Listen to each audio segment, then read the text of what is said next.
Hi friends mayam nungaibiribra ngasidi yam nungairaba topic ama puduna laksari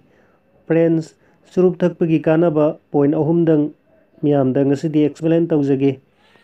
surup thakpagi ahanba kanabadi number 1 surup thakpa misingse ahal oide ani suba number 2 point da surup thakpa misingse huine sikte ahum suba number 3 surup thakpa misingi yumdagi huranbasingna laina pot huba ngamde hairibasing kanabasing asini masising sini Ministry of Health na handakta 3 benefits of cigarettes haina phongdokkibado matau karamna kanabasing asi oibano haibadugi matangda friends mayam khare explain tawjarake number 1 gi ahanbada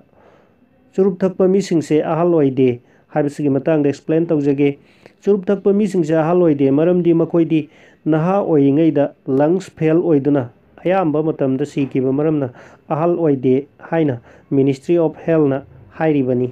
maseni surup thakpagi ahanba kanaba number 2 point surup thakpa misingse makoidi huina sikande masigi maramdi friends surup thakpa misingse ayambana lungs natraga heart sokpana maram oiraga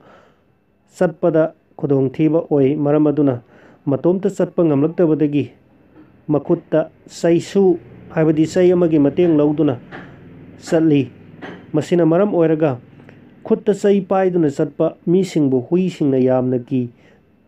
maram asina huisingna chiktabagi asawba maramni masini anisuba surup thakpagi kanaba ahum suba aroiba surup thakpagi kanaba huranbasingna surup thakpa misingi yumdagi laina huba ngamde masigi maramdi matam sangna surup thalakpana maram oiraga friends makhoi gi lungs amadi heart soktuna ahing tumba yadaba lok toina khurabanina huranbasingna ahingi matamda hurange sangakpa matamda mi tumdrina haina laina huba ngamde masini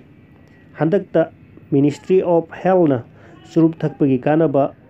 3 benefits of cigarettes haina lauthokibado friends mayam surup thakpasi yamna kanarame haibasi yabiningbra yabiningdragadi aikoida comment tawbirao ngasigidamuktadi friends mayambu amahana thagatsaraga loisinjari